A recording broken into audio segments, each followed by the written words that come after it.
Disruption کر سکتے ہیں، یعنی کسی جہاز پر وہ گولہ داغ سکتے ہیں، جس کی وجہ سے اس علاقے میں سمندری ٹریفک کم ہو جائے گی، رکے گی پھر بھی نہیں، کیونکہ بہت سے جہاز پھر وہ سفر کرتے ہیں بحیرہ احمر کے جو افریقی ساحل کے ساتھ ساتھ، جہاں حملہ کرنا حوثیوں کے لیے بہت مشکل ہے، اور یہ ویسے بھی ایک چھوٹا سا علاقہ ہے جہاں حوثی سمندر میں جہاز کو ہٹ کر سکتے ہیں، بہت ہی چھوٹا علاقہ ہے اور بہت ہی محدود کارروائیاں کر سکتے ہیں۔ پچھلی مرتبہ یہ آپ نے دیکھا کہ بیشتر جہاز ان کے حملوں سے بچ کر نکل گئے تھے، اور یہ آبنائے ہرمز کی طرح کا علاقہ بالکل نہیں ہے۔ تو یہ ایران کی یہ دھمکی بتا رہی تھی کہ ایران بے بس ہوتا ہوا، ایران خود کو بے بس ہوتا ہوا محسوس کر رہا ہے، ورنہ اس کو یہ باب المندب والی دھمکی دینے کی ضرورت نہ ہوتی۔ اور دوسری جو سب سے اہم بات ہے جس پر کوئی تجزیہ نگار توجہ نہیں کر رہا، وہ یہ ہے کہ ایران میں رجیم چینج تو نہیں ہوا، لیکن پاور شفٹ کا جو معاملہ ہے وہ ہوتا ہوا نظر آ رہا ہے۔ اب تک سارے اختیارات پاسداران کے پاس تھے، لیکن اس جنگ کی وجہ سے حکومت کے پاس بھی کچھ اختیارات آئے ہیں، حکومت کچھ نہ کچھ اثر کر رہی ہے۔ اور پاسداران انقلاب کی میں مثال دوں کہ آج ہی یہ بیان آیا ہے ایران کے وزیر سائنس کا بیان، یہ پرنٹ میڈیا پر، الیکٹرانک میڈیا پر موجود ہے، کہ انٹرنیٹ کی بندش سے تعلیم اور ریسرچ دونوں تباہ ہو رہے ہیں اور تباہ ہو جائیں گے۔ تعلیم کا بھی خانہ خراب ہو جائے گا اور ریسرچ کا بھی خانہ خراب ہو جائے گا، بیڑا غرق ہو جائے گا۔ تو ایرانی وزیر سائنس نے یہ بات کس سے مخاطب ہو کے کہی ہے؟ ظاہر ہے انٹرنیٹ کی بندش جو کئی مہینوں سے جاری ہے، جس کی وجہ سے ایران کا تعلیمی نظام بھی ختم ہو گیا، ایران کے کاروبار تباہ ہو گئے۔ تو یہ پاسداران انقلاب کے حکم پر انٹرنیٹ بند کیا گیا ہے۔ حکومت انٹرنیٹ کو بند کرنے کی حامی نہیں ہے، وہ کھلوانا چاہتی ہے۔ تو ایرانی وزیر سائنس کے بیان میں یہ فکرہ بھی شامل ہے کہ جو کچھ ہو رہا ہے یہ وزارت مواصلات کمیونیکیشن کی یونیورسٹی ہے، اس کے بس سے باہر کی چیز ہے۔ اور یہ وزارت کمیونیکیشن جو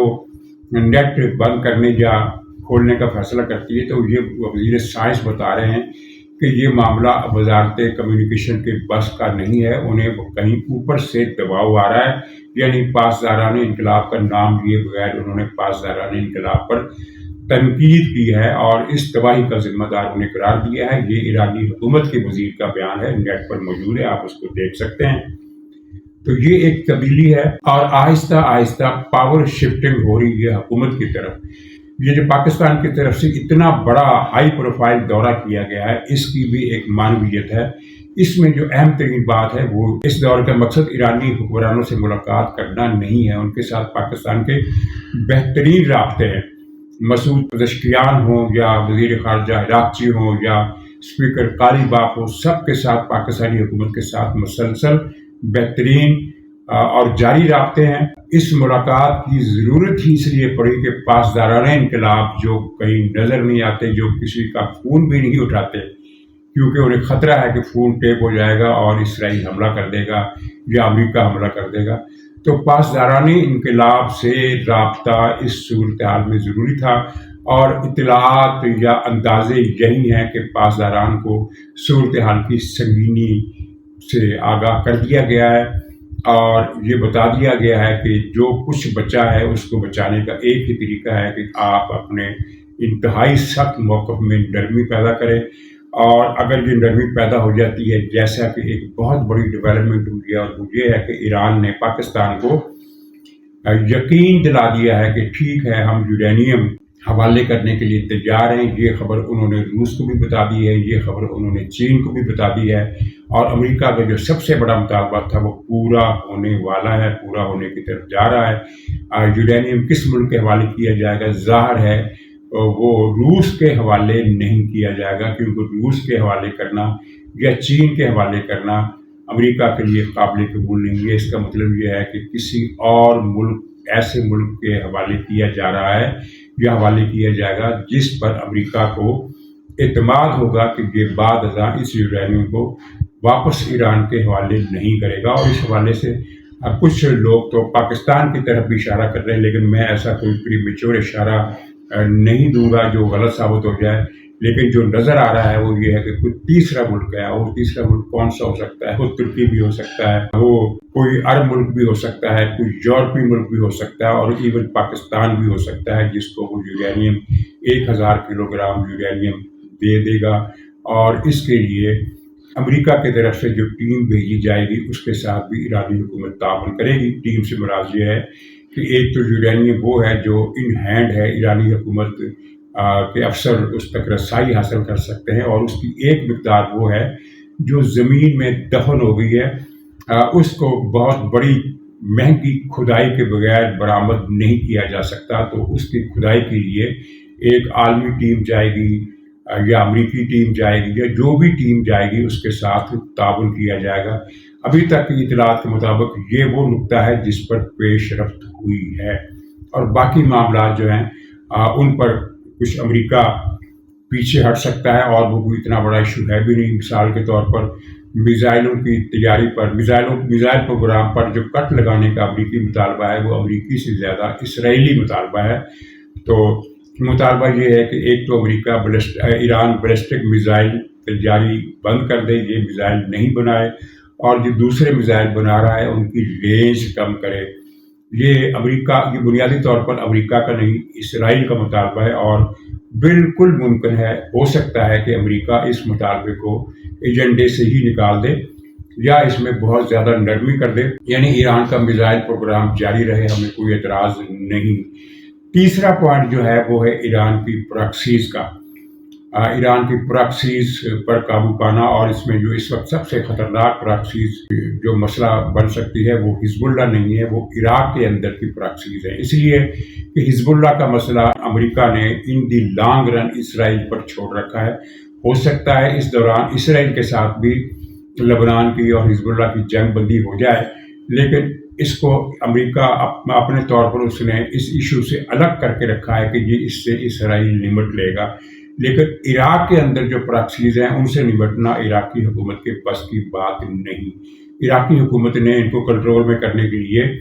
ایک بہت بڑا فیصلہ کیا تھا، وہ یہ تھا کہ ان تمام پراکسیز کو، جن میں کتائب حزب اللہ شامل ہے، جن میں وہ حشد الشعبہ کے تحت کئی پارٹیاں ہیں ملیشیاز کی، جن کو اکٹھا کر کے عراقی حکومت نے فوج کے اندر ضم کر دیا اور ان کی یونٹ الگ بنا دیے تاکہ یہ ایرانی فوج کی ڈسپلن میں آ جائیں اور ایک انڈیپینڈنٹ ملیشیا کے طور پر کام نہ کرے۔ تو یہ عراقی حکومت نے یہ کام تو کیا، لیکن جب یہ حالیہ کشیدگی شروع ہوئی، تنازع شروع ہوا، تو یہ جو تنظیمیں تھیں یہ فوج کی ڈسپلن سے نکل کر پھر آزادانہ طور پر اپنے طور پر کام کرنے لگی، اور انہوں نے گزشتہ دنوں 2 دن پہلے سعودی عرب اور امارات پر ڈرون حملے کیے، میزائل بھی چلائے، اور یہ صورتحال عراقی حکومت کے لیے بھی تشویشناک ہے۔ اس پر سعودی عرب نے عراقی سفیر کو طلب کر کے احتجاج بھی کیا، لیکن عراقی حکومت ان کے سامنے بے بس ہے، کیونکہ ان ملیشیاؤں کے پاس ایران کا دیا گیا جدید اسلحہ ہے۔ تو یہ عراقی ملیشیا والا مسئلہ ضرور زیر بحث آئے گا ایجنڈے میں، مذاکرات کے ایجنڈے میں، اور اس پر دیکھیے کیا ہوتا ہے۔ مجموعی طور پر جو امید ظاہر کی جا رہی ہے، اور جو صدر ٹرمپ کے بیانات سے بھی واضح ہے، اور دوسری ہر طرف سے آنے والی خبریں بھی یہی اشارہ دے رہی ہیں کہ اب ڈیل ہو جائے گی کتنے دنوں میں۔ اس سلسلے میں یہ کہا جا رہا ہے کہ اگر مثبت پیش رفت ہوئی اور اس پر فریقوں کو اطمینان ہوا تو، لیکن بات مکمل نہ ہو سکی، تو جنگ بندی میں مزید 1 ہفتے یا 2 ہفتے کی توسیع کر دی جائے گی، لیکن صدر ٹرمپ کا کہنا ہے کہ اس توسیع کی ضرورت نہیں پڑے گی، یعنی وہ انہیں یقین ہے کہ چند دن کے اندر 3-4 دن کے اندر ڈیل ہو جائے گی۔ یہ سب خبریں ہیں، لیکن ہوتا کیا ہے، کوئی تبدیلی ہوتی ہے، کوئی معاملہ ڈیلے ہو جاتا ہے، معاملہ پھر سے بگڑ جاتا ہے، یا توقع سے زیادہ کامیابی کے ساتھ معاملات طے ہو جاتے ہیں۔ یہ سب دیکھنے والی بات ہے۔ اچھا، اب فیلڈ مارشل عاصم منیر صاحب کی جو مرکزی اہمیت اس معاملے میں آ گئی ہے، تو اس پر پی ٹی آئی کا گل گپاٹا، رونا پیٹنا، گیریا و ماتم دیکھنے کے قابل ہے۔ خاص طور پر جو ان کے پاکستان سے باہر بیٹھے ہوئے لوگ ہیں، وہ تو خیر غلاظت بھی بک رہے ہیں، گالیاں بھی دے رہے ہیں، اور پاکستان کو بھی برا بھلا کہہ رہے ہیں، اور جھوٹ بول کر یہ رائے عامہ کو جھوٹ فیڈ کر رہے ہیں۔ مثال کے طور پر اب انہوں نے کہا کہ پاکستان اور سعودی عرب نے جو معاہدہ کیا ہے یہ دراصل معاہدہ ہے ہی نہیں، یہ تو پاکستانی فوج کو سعودی عرب نے کرایہ پر خرید لیا ہے، اور جنرل حافظ عاصم منیر نے پاکستانی فوج کو سعودی عرب کے آگے بیچ دیا ہے۔ یہ بات میں مثال کے طور پر آپ کے سامنے اس لیے پیش کر رہا ہوں کہ ان کی غیر حقیقی سوچ اور گندی سوچ کا ایک اندازہ لگایا جا سکے۔ دوسری طرف پی ٹی آئی کی اپنی حالت اتنی عبرتناک ہو گئی ہے کہ عملاً آپ نے دیکھا کہ کیا ہوا، پی ٹی آئی نے اپنے چیئرمین عمران خان کو عملاً معطل کر دیا ہے۔ دنیا میں یہی ہوتا ہے کہ پارٹی کے چیئرمین اور سربراہ اپنی پارٹی کے عہدیداروں کو یا اس کی باڈیز کو معطل کرتے ہیں۔ یہ دنیا میں ہم نے پہلی مرتبہ دیکھا کہ ایک پارٹی نے ہی اپنے چیئرمین کو معطل کر دیا۔ میں نے ایک خبر دی تھی کچھ دن پہلے اپنے بلاگ میں بھی اور اپنے کالم میں بھی، اور یہ کہ یہ جو کہا جا رہا ہے کہ عمران خان نے صورتحال کی نزاکت کا احساس کرتے ہوئے وہ 6 اپریل والا جلسہ منسوخ کرنے کا حکم دیا، تو یہ جھوٹ بولا جا رہا ہے۔ عمران خان نے ایسا کوئی فیصلہ نہیں دیا، یہ خود پارٹی نے فیصلہ کیا، اور اب یہ بات سامنے آ گئی، خود پی ٹی آئی کا سوشل میڈیا اس پر واویلا کر رہا ہے کہ یہ فیصلہ پارٹی کی سیاسی کمیٹی نے اسلام آباد کے اجتماع میں کیا تھا، اور کہ جلسہ نہیں کرنا، 6 اپریل کا جلسہ نہیں کرنا، اسے ملتوی کر دینا ہے۔ اور عمران خان کو اگلے دن اس کی اطلاع دی گئی، یعنی اب عمران خان وہ سورس نہیں رہا، اس کی پوزیشن آف پاور وہ نہیں رہی کہ وہ حکم دے اور پارٹی فیصلے پر عمل کرے، بلکہ اس کی پوزیشن یہ ہو گئی ہے کہ فیصلے پارٹی کرے گی، عمران خان کو صرف اس کی اطلاع دے دی جائے گی کہ جی ہاں جناب ہم نے یہ فیصلہ کیا ہے، اور فیصلے کی اطلاع بھی اس انداز سے دی جائے گی کہ یہ نہیں کہا جائے گا کہ جناب ہم نے یہ فیصلہ کیا ہے کہ آپ کو منظور ہے، آپ کی اجازت ہے، یہ نہیں کہا جائے گا، بلکہ یہ کہا جائے گا کہ سر یہ فیصلہ ہم نے کیا، آپ کو اس کی اطلاع دے رہے ہیں۔ تو اس سے زیادہ کسی پارٹی چیئرمین کی بے بسی۔ اچھا، پارٹی کے اندر کے اجلاسوں میں جو کچھ ہو رہا ہے وہ بہت ہی حیرت انگیز اور عبرتناک ہے۔ آپس میں لڑائی بھی ہے، علیمہ خان پی پی کی تنظیم پر بھی برس رہی ہیں، مرکزی عہدیداروں پر بھی برس رہی ہیں، اتنا زیادہ انہوں نے ان کو جھاڑا ہے اور ان کے خلاف زبان استعمال کی ہے کہ کل وہ جو سلمان اکبر راجہ اس نے کہا کہ میں تو استعفیٰ دے دوں گا، عمران خان کو پیش کر دوں گا۔ اس سے پہلے بھی وہ ایک مرتبہ استعفیٰ دے چکا ہے، اب دوبارہ دینے جا رہا ہے۔ تو یہ پارٹی کی حالت ہے، اور اب پارٹی ورکرز میں 2 دھڑے بنے ہوئے ہیں جو سوشل میڈیا پر بھی ایکٹیو ہیں۔ ایک دھڑا کہتا ہے کہ سہیل آفریدی مشکوک ہے، یہ کانے نمک میں جا کر نمک بن گیا ہے، یعنی یہ کہ فوج کے ساتھ رابطے کرتے کرتے یہ فوج کا ایجنٹ بن گیا ہے۔ اور دوسرے کہتے ہیں کہ نہیں، وہ مجبوری ہے اس کی، اس کے بس میں نہیں ہے، حالات اس کے کنٹرول میں نہیں ہے، صورتحال سازگار نہیں ہے، اس لیے وہ بے بس ہے۔ لیکن سہیل آفریدی کو مشکوک کہنے والے یا فوج کا ٹاؤٹ کہنے والوں کی تعداد ان سے زیادہ ہے جو سہیل آفریدی کی صفائی دے رہے ہیں، اور ان کی صفائی بھی بڑی کمزور اور معذرت خانہ قسم کی ہے۔ اور یہ کہا جا رہا ہے کہ سہیل آفریدی نے تو کچھ ہی عرصہ پہلے یہ کہا تھا کہ اس مرتبہ ہم اسلام آباد جائیں گے تو مقصد حاصل کیے بغیر واپس نہیں آئیں گے۔ تو پھر اس نے جلسہ ملتوی کیسے کر دیا؟ اور اس نے تو کہا تھا کہ اگر جلسہ کرنے کی اجازت نہ دی گئی تو اٹک پل پر بیٹھیں گے، تو وہ فیصلہ بھی اس نے کیسے واپس لے لیا؟ تو پارٹی کے اندر ایک دوسرے کو مشکوک نظروں سے دیکھا جا رہا ہے۔ وہ کہتے ہیں تم غدار ہو فوج سے ملے ہوئے، وہ کہتے ہیں کہ تم غدار ہو فوج سے ملے ہوئے۔ پاکستان کے ساتھ اس پارٹی نے جو کچھ کیا، مجھے تو لگتا ہے یہ اس کا مکافات ہے، یعنی مکافات عمل ہے، اور پارٹی اس سے جام بھر اٹھی ہوئی نظر نہیں آتی۔ ویسے بھی آپ دیکھ لیں، ملکی حالات ہوں یا عالمی حالات ہوں یا کسی بھی حوالے سے بات ہو، تو